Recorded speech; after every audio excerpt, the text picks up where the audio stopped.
Good morning students. BGM classes में आपका हार्दिक स्वागत है।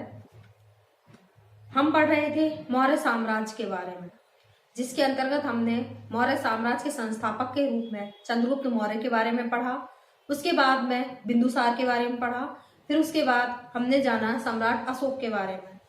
अशोक के बारे में बहुत सारी बातें जानी। उदाहरण के तौर पर हम यह देखें कि 273 ईसा पूर्व से लेकर 232 ईसा पूर्व तक उसका शासनकाल रहता है।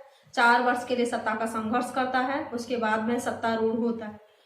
269 ईसा पूर्व में पहले और उसके बाद में 273 ईसा पूर्व में वह अपना विधिवत रूप से राज तिलक करवाता है। गुर्जरा अभिलेख और मास्की अभिलेख में उसका नाम अशोक मिलता है। अशोक के शासनकाल में ही तृतीय बौद्ध संगति, जो कि पाटलिपुत्र में मोगलीपुत्र तीस की अध्यक्षता में की गई थी, और उसने धम्म की नीति को अपनाया, पितृवध का सिद्धांत अपनाया। अब हमें पढ़ना है गुप्त साम्राज्य के मामले में। गुप्त साम्राज्य एक महत्वपूर्ण साम्राज्य था, जिसका उदय 3वीं शताब्दी के अंत में होता है। विष्णु पुराण, भागवत पुराण और वायु पुराण में हमें इसका उल्लेख मिलता है। इन पुराणों के अनुसार जो प्रारंभिक गुप्त साम्राज्य था, यह उत्तर पश्चिम बंगाल, मगध और गंगा घाटी की तलहटी तक फैला हुआ था। सर्वप्रथम इसके शासक की बात करें तो श्रीगुप्त का नाम आता है। श्रीगुप्त, जो कि गुप्त साम्राज्य का प्रथम प्रतापी शासक माना जाता है। प्रभावती का एक पूना अभिलेख है। प्रभावती गुप्त, जो कि चंद्रगुप्त द्वितीय की बेटी थी, इसने एक अभिलेख का निर्माण करवाया था, जिसको पूना का अभिलेख कहा जाता है। प्रभावती गुप्त द्वारा लिखित पूना का अभिलेख और रुद्रपुर का ताम्रपत्र अभिलेख, इसमें हमें यह जानकारी मिलती है कि जो श्रीगुप्त था, श्रीगुप्त गुप्त वंश का प्रथम शासक था, जिसने महाराज की उपाधि धारण की, लेकिन यह स्वतंत्र शासक न होकर किसी राजा के अधीन एक सामंत हुआ करता था। इसका शासनकाल 240 ईसा पूर्व से लेकर 280 ईसा पूर्व तक माना जाता है। दूसरा, इसके बाद में इसका उत्तराधिकारी बनता है घटोत्कच। घटोत्कच, इसके शासनकाल की बात करें तो 280 ईसा पूर्व से लेकर 319 ईसा पूर्व तक इसका शासनकाल रहता है।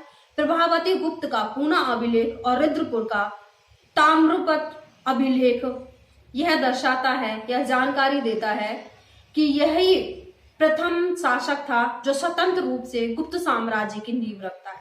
गुप्त साम्राज्य का आदि पुरुष तो माना जाता है श्रीगुप्त को, मगर स्वतंत्र शासक के रूप में घटोत्कच का नाम आता है। उसके बाद में तीसरा शासक होता है चंद्रगुप्त प्रथम, जिसका शासनकाल 319 ईसा पूर्व से लेकर 319 ईस्वी से लेकर 335 ईस्वी तक रहता है।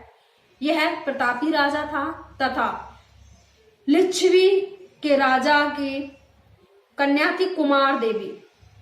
इसकी पुत्री से यह विवाह करता है और वैवाहिक संबंधों के जरिए अपनी जो नीति थी, अपने साम्राज्य को सुदृढ़ करता है और उसको व्यवस्थित बनाए रखता है। यह महाराजाधिराज की उपाधि धारण करके गद्दी पर बैठता है और 319 से 20 के बीच में एक संवत चलाता है। उस संवत का नाम था गुप्त संवत। उसके बाद में अगला शासक बनता है समुद्रगुप्त, जिसका शासनकाल 335 ईस्वी से लेकर 375 ईस्वी तक रहता है। इसके दरबार में एक कवि रहा करता था, जिसका नाम हरिशैन था। हरिशैन एक प्रशस्ति लिखता है। प्रशस्ति जो शासक या राजा हुआ करते थे, उनकी शान और शौकत को दर्शाने के लिए, या फिर उनकी जो भी दिग्विजय होती थी, उनके साम्राज्य होते थे, उन सबको दर्शाने के लिए जो अभिलेख लिखवाए जाते थे राजा के गुणगान हेतु, उनको प्रशस्ति कहते हैं। तो हरिशैन एक प्रशस्ति लिखता है, जिसका नाम है प्रयाग प्रशस्ति। इस प्रयाग प्रशस्ति के अंतर्गत समुद्रगुप्त की विजयों का वर्णन मिलता है।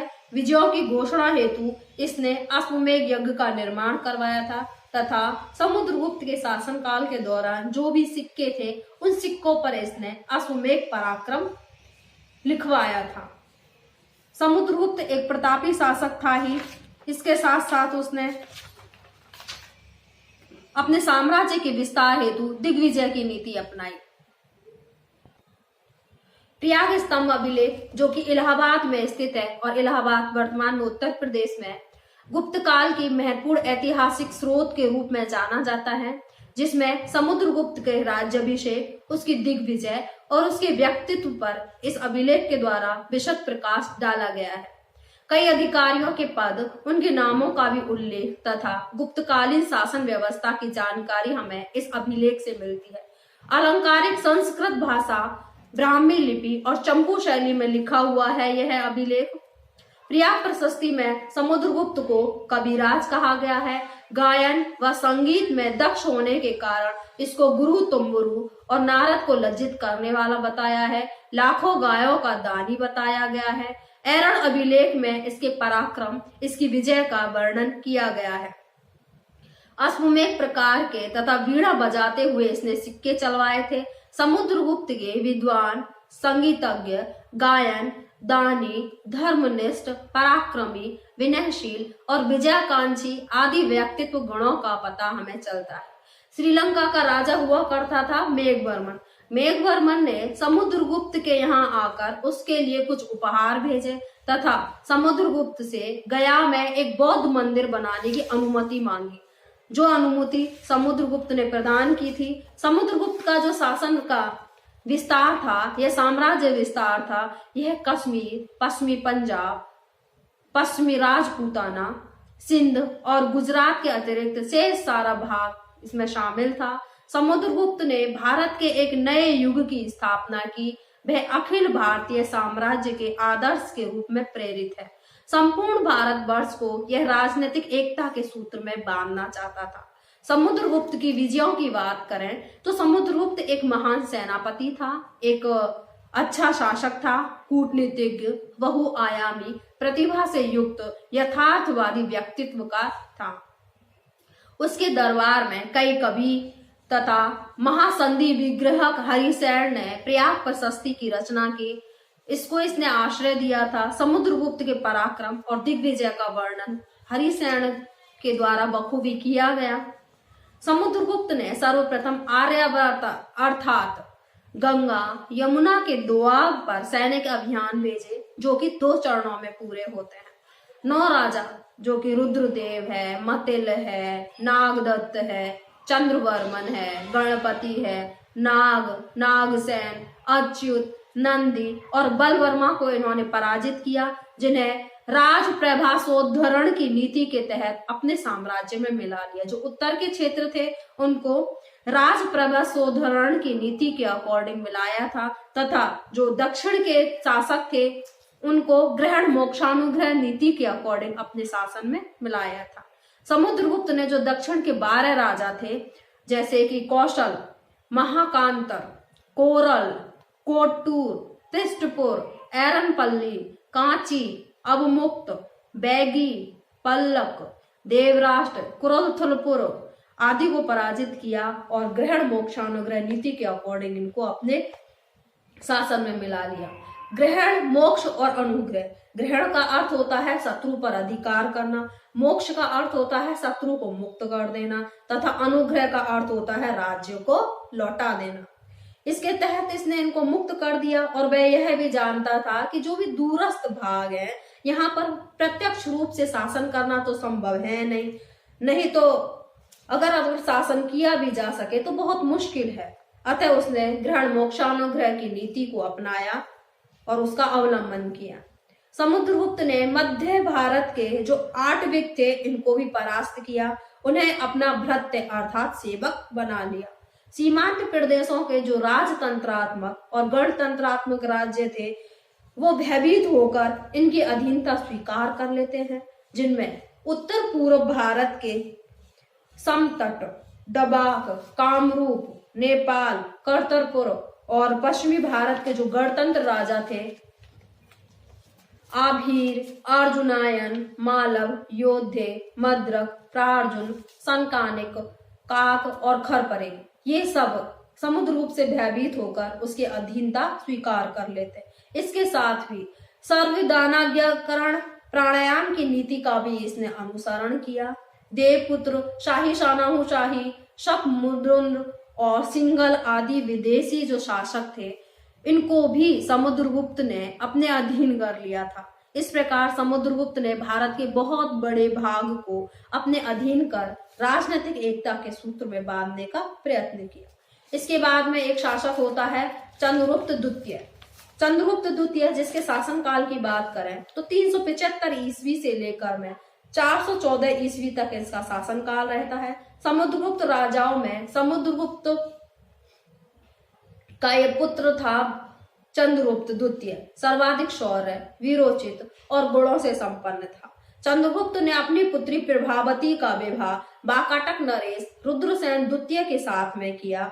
रुद्रसेन की जब मृत्यु हो गई तो चंद्रगुप्त ने अप्रत्यक्ष रूप से जो वाकाटक राज्य है इसको अपने राज्य में मिला लिया और उज्जैन को अपनी दूसरी राजधानी बना लिया। यह याद रखना कि उज्जैन को दूसरी राजधानी बनाने वाला गुप्त शासक चंद्रगुप्त द्वितीय था। चीनी यात्री फाहियान जो कि चंद्रगुप्त द्वितीय के शासनकाल में आता है, इसके दरबार में कालिदास और अमर सिंह जैसे विद्वान भी रहते थे। शकों को पराजित करने की स्मृति में चंद्रगुप्त द्वितीय ने विक्रमादित्य की उपाधि धारण की थी तथा चांदी के विशेष सिक्के चलाए। चंद्रगुप्त द्वितीय ने सर्वप्रथम वैवाहिक संबंधों द्वारा अपनी स्थिति को सुदृढ़ कर उसने नाग वंश की कन्या थी कुबेर नागा तथा कदम्ब वंश की कन्या से स्वयं और वाकाटक वंश के रुद्रसेन द्वितीय से अपनी पुत्री का विवाह किया। इसने प्रभावशाली शासकों की मित्रता और संरक्षण प्राप्त हो गया। चंद्रगुप्त द्वितीय ने गुप्त साम्राज्य को अरब सागर तक बढ़ाया और सौराष्ट्र प्रायद्वीप को भी विजित किया। उसने पश्चिमी भारत के जो शक थे उनको भी पराजित किया तथा शक शासक रुद्रसेन तृतीय को भी इसने हराया था। इससे जो मालवा है, गुजरात है, काठियावाड़ है, यहाँ पर गुप्त साम्राज्य स्थापित हो गया। हुणों की सक्रियता को देखकर इसने जो उत्तर पश्चिम वाला भाग है इसको भी अपने गढ़ राज्य में मिला लिया। इसके बाद में आ जाता है कुमारगुप्त प्रथम जिसका शासनकाल 415 ईस्वी से लेकर 455 ईस्वी तक रहता है। चंद्रगुप्त द्वितीय के बाद में कुमारगुप्त गद्दी पर बैठता है। इसने बड़ी संख्या में मुद्राएं जारी करवाई। बयाना मृदभांड से कुमारगुप्त की 632 मुद्राएं मिली हैं। ह्वेनसांग ने कुमारगुप्त का नाम शक्रादित्य बताया। ह्वेनसांग जो कि हर्षवर्धन के शासनकाल में आता है मगर वह कुमारगुप्त का भी उल्लेख करता है और कुमारगुप्त का नाम वह शक्रादित्य बताता है। कुमारगुप्त ने अपने शासन के अंतिम समय में पुष्यमित्र जातियों का विद्रोह का सामना किया। इसकी जानकारी हमें स्कंदगुप्त के भीतरी अभिलेख से मिलती है। यही से गुप्त साम्राज्य का विघटन होने लगता है और संभवतः ऐसा माना जाता है कि नालंदा विश्वविद्यालय का संस्थापक कुमारगुप्त ही रहा होगा। इसके बाद में आता है स्कंदगुप्त। स्कंदगुप्त जिसका शासनकाल 455 ईस्वी से लेकर 467 ईस्वी तक रहता है। समुद्रगुप्त के बाद में चंद्रगुप्त द्वितीय जो कि एक प्रभावशाली शासक था, उसके बाद में कुमारगुप्त जो कि एक प्रभावशाली शासक के रूप में भी जाना जाता है और फिर उसके बाद में प्रभावशाली शासक के रूप में नाम आता है स्कंदगुप्त का। स्कंदगुप्त को राज सिंहासन पर बैठते ही जूनागढ़ अभिलेख में उल्लेखित है कि जो मलेच्छ थे, मलेच्छ ने यहाँ पर आक्रमण किया और इनके आक्रमण का इसने सामना किया। इसका उल्लेख हमें भीतरी स्तंभ लेख से मिलता है जो इसी का लिखा हुआ है और स्कंदगुप्त को इस युद्ध में सफलता भी मिली थी। इनकी स्वर्ण मुद्राओं पर विक्रमादित्य की उपाधि भी मिलती है। स्कंदगुप्त ने जो गिरनार पर्वत जो गुजरात में है इस पर एक सुदर्शन झील का निर्माण करवाया गया था चंद्रगुप्त मौर्य के द्वारा। इसका जीर्णोद्धार करवाता है और इस झील के किनारे एक विष्णु मंदिर का भी निर्माण करवाता है। स्कंदगुप्त के शासनकाल में गुप्त साम्राज्य आंतरिक व बाहरी समस्याओं से ग्रसित था। स्कंदगुप्त के भीतरी अभिलेख तथा रुद्रदामन के जूनागढ़ अभिलेख तथा चंद्रगुप्त परिप्रेक्षा से और भी जो अभिलेख हैं, साहित्यिक स्रोत है, इनसे पता चलता है कि यहाँ पर हुणों का आक्रमण हुआ। हुणों के आक्रमण स्कंदगुप्त के द्वारा इन हुणों को पराजित करने का उल्लेख हमें जूनागढ़ अभिलेख से मिलता है और चंद्रगुप्त परिप्रेक्षा से मिलता है और स्कंदगुप्त के भीतरी स्तंभ लेख से मिलता है। सुदर्शन झील के बारे में एक बार देखें तो पता चलेगा कि सुदर्शन झील का निर्माण करता अगर पूछे तो चंद्रगुप्त मौर्य ने सुदर्शन झील का निर्माण करवाया था। रुद्रदामन के जूनागढ़ अभिलेख के अनुसार हमें यह जानकारी मिलती है। चंद्रगुप्त मौर्य के शासनकाल में सौराष्ट्र प्रांत का गवर्नर हुआ करता था पुष्यगुप्त। पुष्यगुप्त जन कल्याण हेतु सुदर्शन झील का निर्माण करवाता है और स्वयं रुद्रदामन के द्वारा इसकी मरम्मत भी की जाती है। स्कंदगुप्त के जूनागढ़ अभिलेख के अनुसार भारी वर्षा होती है और भारी वर्षा के कारण जो ये सुदर्शन झील है इसके तटबंध टूट जाते हैं। इन तटबंधों को सुधरवाने के लिए, उसकी मरम्मत करवाने के लिए सुदर्शन झील का पुनर्निर्माण करवाता है। उस वक्त पर्णदत्त का पुत्र गिरनार के प्रशासक चक्रपालित के द्वारा इसका निर्माण करवाया जाता है। इसकी मरम्मत करवा के इसका पुनर्निर्माण करवाया जाता है। स्कंदगुप्त के पश्चात में और भी गुप्त शासक थे जो इतने प्रभावशाली नहीं थे, जैसे पुरुगुप्त, नरसिंहगुप्त, कुमारगुप्त द्वितीय, बुद्धगुप्त, बालादित्य, कुमारगुप्त तृतीय, विष्णुगुप्त आदि ने यहाँ पर शासन किया और धीरे धीरे करके ये जो शासन था या कहें राज्य था, राज्य सीमित होता चला गया। संभवतः ऐसा माना जाता है कि जो बंगाल के गौड़ थे उन्होंने अंतिम रूप से गुप्त साम्राज्य को समाप्त कर दिया। गुप्तों के पतन का मूल कारण देखें तो केंद्रीय शक्ति का दुर्बल होना माना जाता है। डॉक्टर हेमचंद्र राय चौधरी है, उन्होंने बताया है कि गुप्त सम्राटों का बौद्ध धर्म की ओर झुकाव भी इनके पतन का एक महत्वपूर्ण कारण है।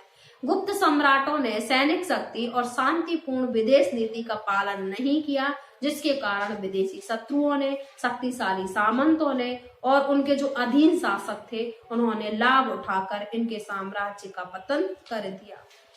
गुप्त कला, साहित्य और विज्ञान की दृष्टि से भी महत्वपूर्ण माना जाता है और कहा जाता है कि भारतीय साहित्य, कला और विज्ञान की दृष्टि से गुप्त साम्राज्य स्वर्ण काल के रूप में जाना जाता है। प्राचीन काल में स्थापत्य कला की बात करें, मूर्ति कला की बात करें, चित्रकला की बात करें, इन सभी क्षेत्रों में गुप्त साम्राज्य चरम सीमा पे था। चरम सीमा पे ये सारी इनकी जो गुप्त कला, साहित्य और विज्ञान का विकास था, ये विकास काफी चरम सीमा पर थे। इस युग कला में भारतीयकरण, सौंदर्य की अभिव्यक्ति, भाव चित्रण, आध्यात्मिकता का अंकन भी देखने को मिलता है। इस काल में रूढ़िवादिता का अभाव था, स्वाभाविकता थी और यथार्थवादिता का अंकन किया गया था। सांस्कृतिक तथा प्राकृतिक सौंदर्य के अनुरूप सृजन किया गया था। आध्यात्मिक आदर्श, कला, तकनीक की सादगी और अभिव्यंजना, लावण्य और लालित्य का भी संयमित प्रदर्शन हमको देखने को मिलता है। वास्तुकला के रूप में देखें तो गुप्तकालीन मंदिर जो है नागर शैली के उदाहरण के तौर पर माने जाते हैं।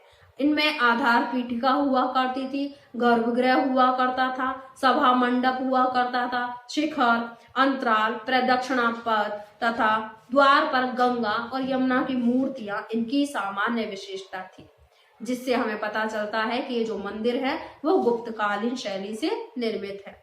उदाहरण के तौर पर हम देखें कि तिगवा का विष्णु मंदिर, भूमरा का शिव मंदिर, नाचना कुठार का पार्वती मंदिर, भीतरी गांव का लक्ष्मण मंदिर और देवगढ़ का दशावतार मंदिर, ये गुप्तकालीन मंदिरों के अंतर्गत आते हैं। इनमें क्रमशः जो मंदिर की योजना थी, उसकी आकृति थी, उसका सतत विकास दृष्टिगोचर होता है। इनके अतिरिक्त इस काल में विहार, स्तूप, गुहा, चैत्य आदि निर्मित किए गए, जैसे कि अजंता की गुफाएं, बाघ की गुफाएं, एलोरा की गुफाएं, उदयगिरी गुहा के मंदिर, धमेक स्तूप, महाबोधि विहार जो कि बोध गया में है, ये मुख्य रूप से अपना स्थान रखते हैं। मूर्ति कला की बात करें तो मथुरा में, सारनाथ में, पाटलिपुत्र में मूर्ति कला के ये प्रमुख केंद्र के रूप में उभर के आए। मूर्तियां धातु की, पत्थर की और मिट्टी की बनाई जाती थी। इनमें परिधानों की महत्ता हुआ करती थी, अलंकृत प्रभामंडल हुआ करता था, विशेष के सज्जा, मुद्रा आसन, आध्यात्मिकता, सरलता भारतीयकरण की मूर्ति कला की प्रमुख विशेषता थी। प्रतिमा निर्माण शास्त्रीय नियमों के अनुसार किया जाता था। सुल्तानगंज की बुद्ध की मूर्ति, मथुरा से महावीर की मूर्ति, देवगढ़ व मथुरा से विष्णु की, ऐरण और उदयगिरी की बराह की मूर्तियां उत्कृष्ट मूर्तियों के उदाहरण है। शिव का अर्धनारीश्वर रूप भी इसी समय की रचना थी। चित्रकला के रूप में देखें तो अजंता के चित्र अद्वितीय माने जाते हैं, जिसमें 16 नंबर का जो चित्र है मरणासन राजकुमारी का चित्र है, जिसमें अवलोकेश्वर, यशोधरा और राहुल का चित्र भी फेमस है। गुफा नंबर 17 की बात करें, इसको चित्रों की चित्रशाला कहा गया है। इस गुफा में माता और शिशु होते हैं, माता और शिशु के चित्र सर्वोत्कृष्ट है। इस गुफा में बाघ में 9 गुफाएं और मिलती हैं। बाघ में भित्ति चित्र लौकिक जीवन से संबंधित है, जो तत्कालीन वेशभूषा, केश विन्यास, प्रशासन आदि की जानकारी देते हैं। यहाँ संगीत और नृत्य आदि के दृश्य एक प्रसिद्ध चित्र मिलता है। संगीत, नाटक, अभिनय कला और नृत्य कला भी अद्वितीय उन्नति में थी। समुद्रगुप्त का वीणा लिए हुए सिक्कों पर अंकित किया जाना उसके संगीत प्रेम को दर्शाता है। साहित्य की बात करें तो साहित्य में कुछ साहित्यकार थे जिन्होंने विशेष सृजन किया था साहित्य के क्षेत्र में। उदाहरण के तौर पर देखें तो भास का स्वप्नवास दत्त, दूसरा शूद्रक का मृक्षकटिकम, तीसरा विशाखा दत्त का मुद्रा राक्षस, चौथा कालिदास ने लिखा था अभिज्ञान शाकुंतलम आदि सुखांत नाटक और रघुवंश जैसे महाकाव्यों की रचना की गई। पुराणों, स्मृतियों, रामायण, महाभारत आदि ग्रंथों को अंतिम रूप दिया गया। संस्कृत व्याकरण का विकास हुआ। अमर सिंह ने अमरकोश, चंद्र गोमिन ने चंद्र व्याकरण आदि व्याकरण ग्रंथ लिखे।